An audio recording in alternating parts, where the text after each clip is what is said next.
اسطنبول. طبعا بس قسم منها بالطرف الاوروبي، هذا كله هون كله اسيا. طبعا منطقة الاناضول معروفة هون بورصة وسقاريا وما حولها، عند بحر مرمرة اللي هو هذا هو بحر مرمرة. هون بحر ايجن، البحر المتوسط هون. طبعا هذا تابع للبحر الاسود، هون كله البحر الاسود فوق. نحن هون هلا نحن فوق كوجلي. كوجلي بتكون تحت عند ايجن، هذا طبعا بحر المرمرة. هون في مضيق درندن، ما بعرف شو بيسموه. طبعا نحن هون كنا هون. هلا بالنسبة للمكان اللي نحن فيه شيلا، وشايفين كثافة الأشجار والجبال اللي فيها، خلت أغلب السلاطين يجوا عليها سياحة. يعني الكثافة السكانية هون قليلة جدا، ولكن الكثافة تبع السواح عالية. ليش؟ لأنه فيها أماكن كثيرة للأشجار. واحد، اثنين، العثمانيين كانوا يعتمدوا بنسبة 70% بإنتاج القماش على هذه المنطقة، فأغلب الأقمشة تبع منطقة شيلا تعتبر ممتازة جدا، يعني حتى نوع الخيوط اللي فيها معتبر ممتاز. طبعا بورصة أول شيء كانت تشتهر بالحرير. بورصة تعتبر من منطقة الأناضول. طبعا بورصة قسم من بحر مرمرة بتطل عليها، بالإضافة إلى جبل أولودغ الموجود في بورصة، هذا اللي خلاها تكون منطقة أثرية أكثر من باقي الأماكن، لها تاريخ قديم جدا. طبعا العثمانيين أكثر شيء أول شو كانوا موجودين في أدرنة. ابن عثمان غازي اللي هو أورهان غازي اجى افتتح بورصة 1322. بعدين استقروا فيها تقريبا حوالي 120 سنة، لحتى اجى محمد الفاتح ب 1453 افتتح اسطنبول قسطنطينية. طبعا استمرت حرب قوية جدا لحتى قدر يفوت عليها. كان في الاسوار قوية من طرف البيزنطيين، وكان في دعم من طرف الروم. فطبعا تاريخ العثمانيين استمر تقريبا 612 سنة موجود، يعني من بورصة لحتى اسطنبول. طبعا انتهت 1923 على ايد اتاتورك بإدارة بريطانيا واليونان وفرنسا باتفاقية لوزان. طبعا اتفاقية راح تستمر 100 سنة، السنة الجاية راح تخلص. والاتفاقية شو بتقول؟ المضيق البسفوري اللي موجود بين اسطنبول واوروبا، تمام، هذا المضيق راح يكون تحت ايد الاوروبيين، ما دخل اسطنبول فيها. وبتقول كمان كل شيء بيمر فيها ما في لا ضريبة، ما حدا له شيء. اما السنة الجاية راح تخلص الاتفاقية، راح تصير كامل اسطنبول واللي جواتها والمضيق وما حولها كلها لا، يعني اي حدا بده يمر ياخذ ابرة بده يدفع مصاري. طيب نرجع لشيلا. هلا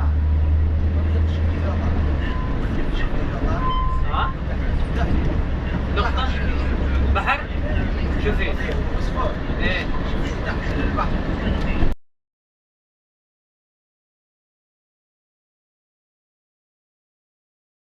بسم الله الرحمن الرحيم. السلام عليكم ورحمة الله تعالى وبركاته.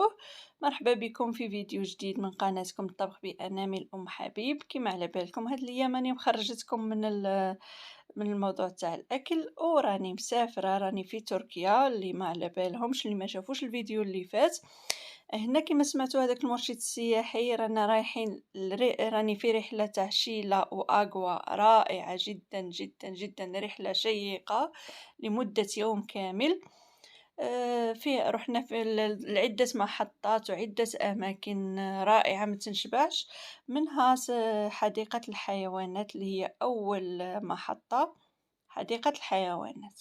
هذه الحديقة ساحرة جدا جدا وجميلة بالمناظر تاعها الطبيعية ومشاغل الحيوانات. كاين جهة أخرى فيها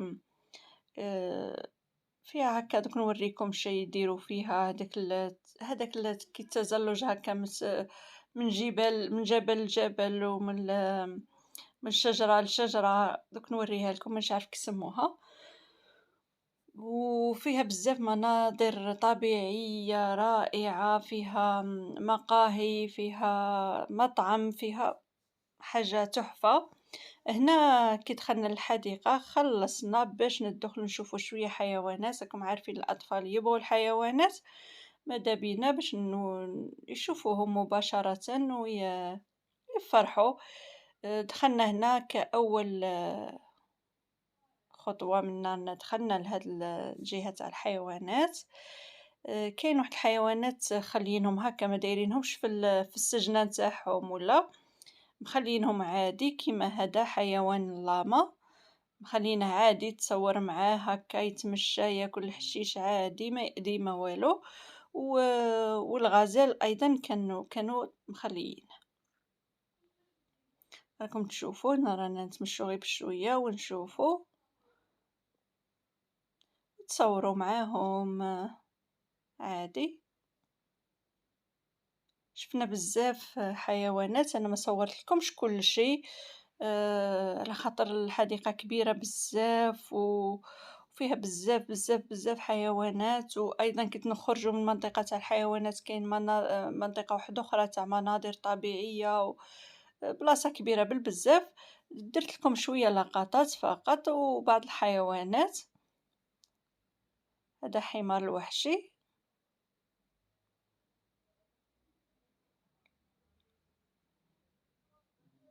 كما راكم تشوفوا. وهاد الرحلة تاع شيلا وأغوا الرحلة هذه من 8 تاع الصباح حتى ل 8 تاع العشية. الطريق هي في اسطنبول، والطريق تدي حوالي ساعة ولا، ونهبطوا فيها لعدة محطات نتوقفوا فيهم. شوفوا هنا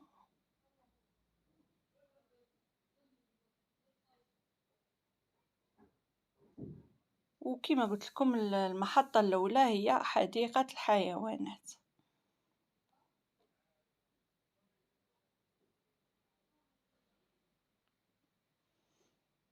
هذا الدب ولادي شحال فرحوا كي شافوه، ماما شوفي الدب شوفي الدب، حاجة جاتهم جامي شافوه وفرحوا.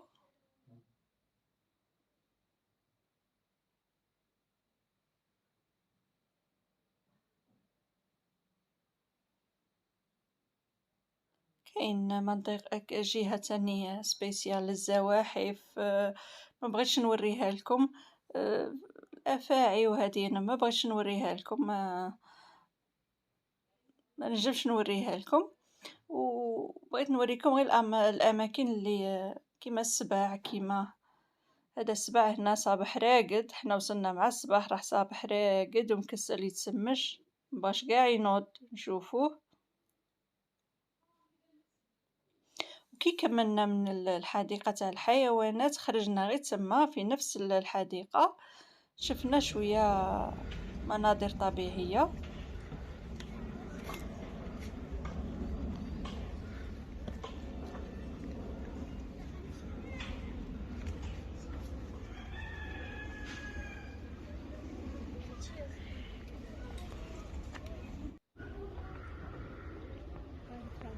احنا الجمل ما يجيناش حيوان غريب، احنا كاين في الصحراء الجزائرية متواجد ويجينا عادي. هذا الغزال.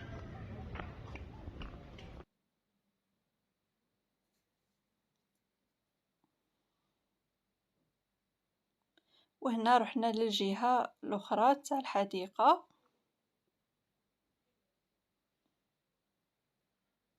تشوفوا فيها مقاهي، فيها مطعم، فيها أماكن ترفيهية، وفيها أيضا هاد تاع التسلق اللي قلت لكم، ماشي تسلق تزلق مش عارف يديروا هكا كل حبل ومن مكان يتزلجوا فيه من مكان لمكان. راكم تشوفوه ممكن لاحظتوا هنايا الفوق.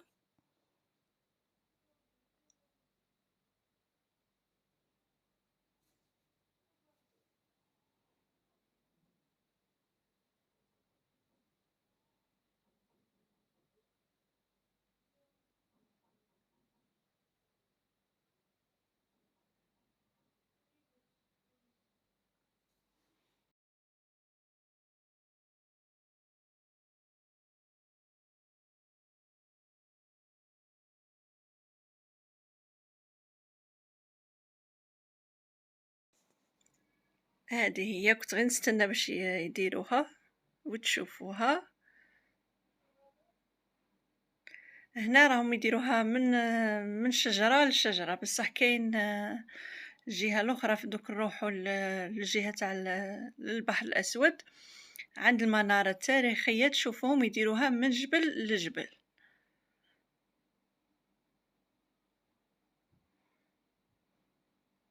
راكم تشوفوا، انا بصراحة هذه ما نقدش نجربها وما لا اجرؤ. وهنا هادو مقاهي ومناظر رائعة في هذه الحديقة بصراحة ما تنشبعش وحاجة شابة بالبزاف. بعد ما طلعنا من الحديقة الحيوانات ركبنا في الحافلة وتمشينا شوية ورحنا للمنارة التاريخية دايما في شيلة. هذه المنارة التاريخية تطل على البحر الأسود، منظر رائع جدا.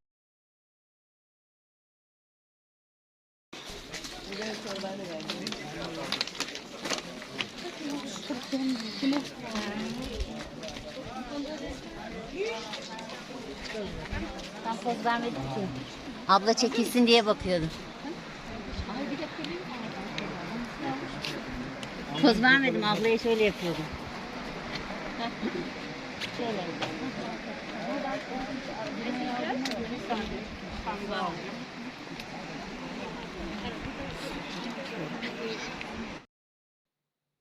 شفتوا معايا الجمال وسحر الطبيعة ومنظر رائع سبحان الخالق.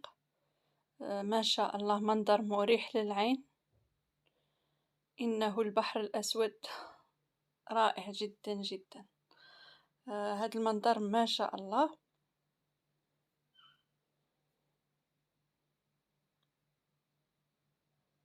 كما لاحظتوا كاين مقاطع ما نهدرش فيهم، نخليكم هكا تستمتعوا بهم وحدهم على طبيعتهم كما راكم تشوفوا. الحاجة الصعيبة أثناء التصوير اللي كنت لقيتها هي الناس بزاف والسياح بزاف. مهما نحوس نيفيتي ما نصورش الغاشي وما نقدرش كاين بزاف الغاشي، كنت نيفيتي الماكسيموم. وهنا تاني بغيت نجي نشوف من جهة أخرى تاني المنظر تاع البحر الأسود من الجهة الأخرى، تاني حاجة رائعة رائعة صراحة والله ما تنشبعش. وكما قلت لكم مريحة للعين، وكي تشوفي حاجة شابة بالبزاف. وسمحوا لي على الغاشي اللي راني مصوراته، والله درت البوسيبل تاعي ما نصورش،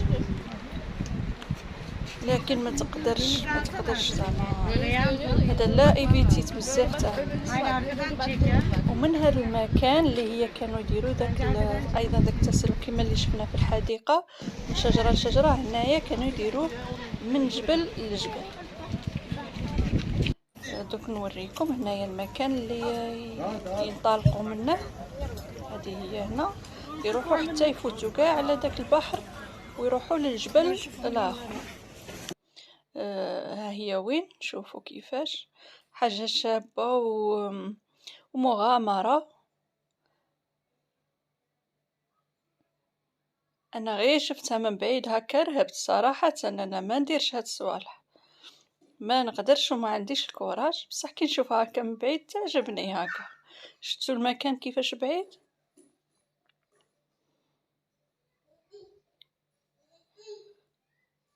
اكيد ان اللي عنده الشجاعة يكون عنده تجربة شابة.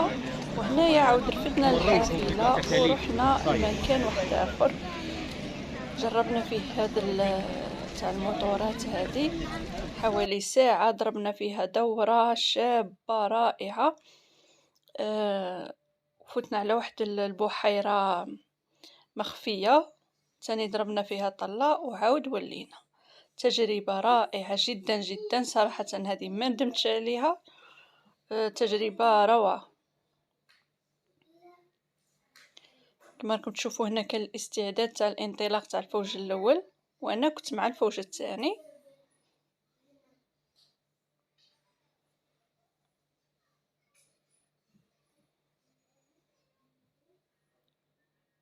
كما راكم تشوفوا هنا فتنا على واحد المناظر شابين بزاف وصلنا لواحد البحيرة جاية مخفية، ضربنا فيها طلة خفيفة وعاود ولينا. بهاد الموطورات هادو استغرقنا واحد الساعة نتاع هكا تحويسة شابة في هاد المنطقة.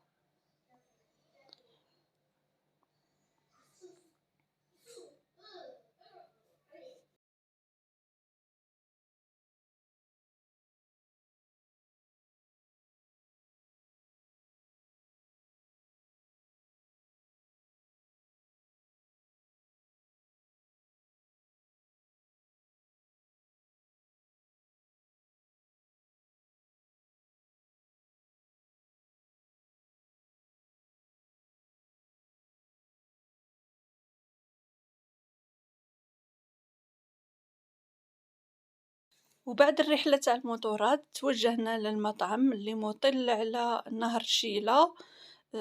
فطرنا تماك وكان برغل، كفتة، سلاطة، راكم عارفين أكل تركي. وضربنا طلة دورة عفوا في هاد القارب. بهاد القارب قاع في النهر، هذا هو القارب اللي ركبنا فيه. كانت تجربة رائعة جدا. ضربنا دورة كاملة قاع في النهر تاع شيلة. صراحة مكاش كيما الطبيعة الإنسان يرتاح فيها، وتجربة ما تتنساش، حاجة مريحة وتحس روحك هكا آلاز سبحان الخالق. مناظر ساحرة جدا. من هذا رانا في النهر هكا نتمشو، وفي وسط الجبال كاين هكا أكواخ، وكاين منظر ما شاء الله.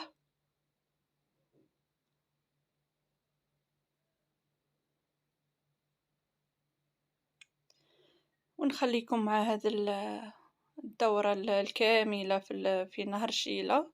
ما بغيت نقطع منه والو، كاين اللي يبغي هكا الطبيعة يشوفها بلا موسيقى بلا صوت بلا حتى حاجة، فقط يشوف غير بعينيه ويحس بالراحة النفسية.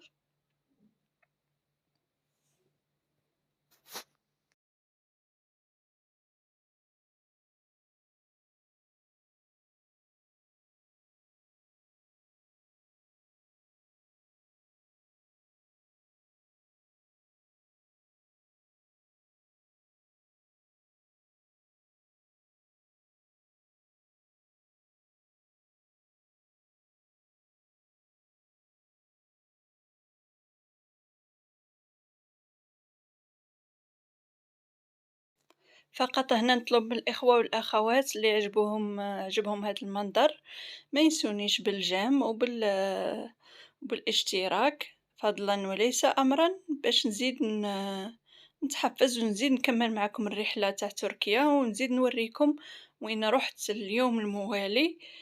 كل خطرة نحط لكم فيديو باش تشوفوا الرحلة كاملة اللي راحت لها أم حبيب.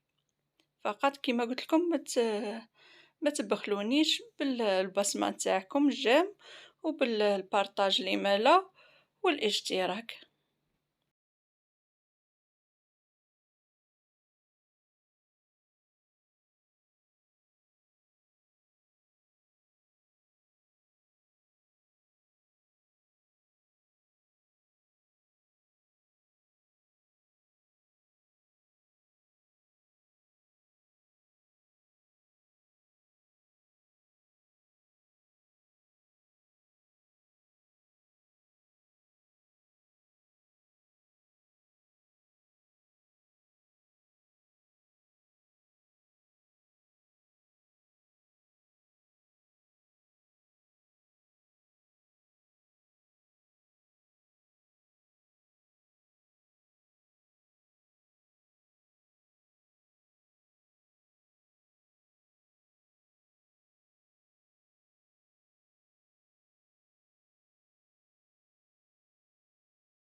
وإخواني وأخواتي، كانت آخر محطة في هذه الرحلة هي شاطئ أغوا.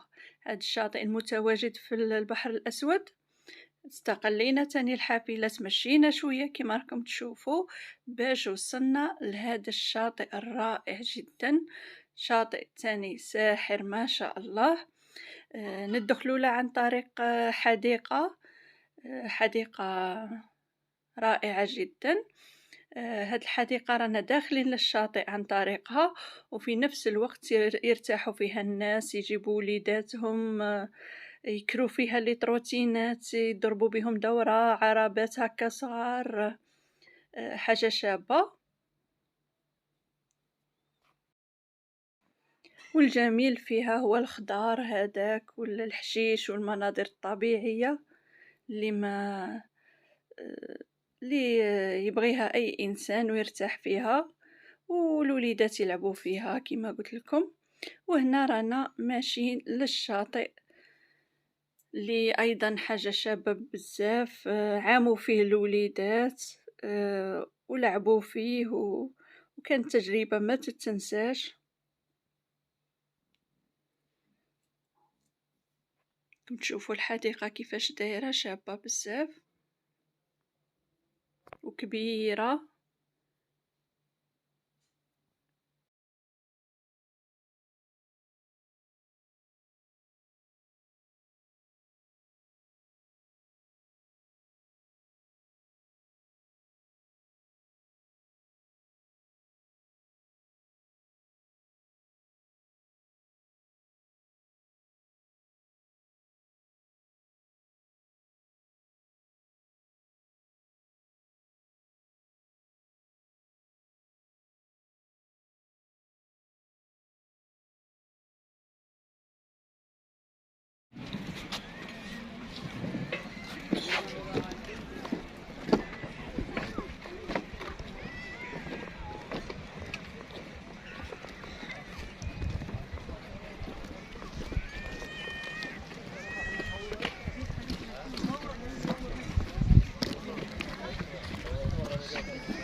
وفي الأخير كان طريق العودة، كان يوم شيق، يوم شباب بزاف، يوم كامل في هذه الرحلة.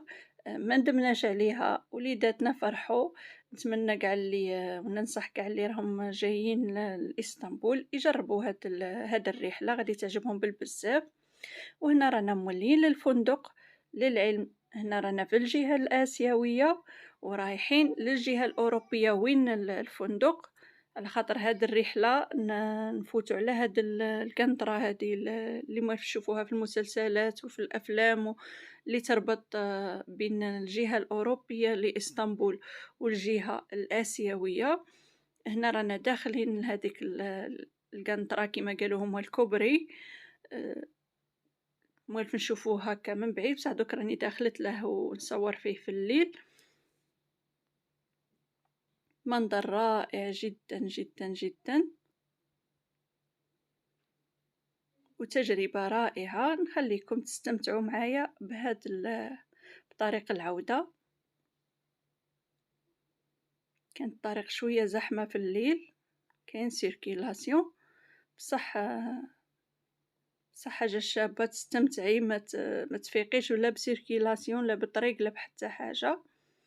وهنا دخلنا لهذيك القنطرة كيما راكم تشوفوا. هنا رانا فوق البحر. كيما قلت لكم هذه القنطرة تربط بين الجهة الأوروبية والآسيوية. ها راكم تشوفوا المنظر كيفاش داير. اللي يعجبها الفيديو وكمله معانا واستمتع. ما تنسونيش بالجيم، وانتظروا مني فيديو آخر نقول لكم وين رحت، نوريكم تاني وين رحت باش تدوا فكرة وتستمتعوا مع أم حبيب. وإن شاء الله يكون عجبكم الفيديو تاع اليوم واللي كمله وصل حتى لهذه المرحلة الأخيرة. ألف ألف شكر ليك وشكرا على الثقة اللي درتوها في أم حبيب وتابعتوها حتى الأخير. أنا أيضا بغيت نشاركها معاكم، ما بغيتش نستمتع وحدي، قلت على الأقل نشاركها معاكم. تهلوا لي في رواحكم وإلى فيديو آخر تاع رحلة مكان آخر في إسطنبول. السلام عليكم.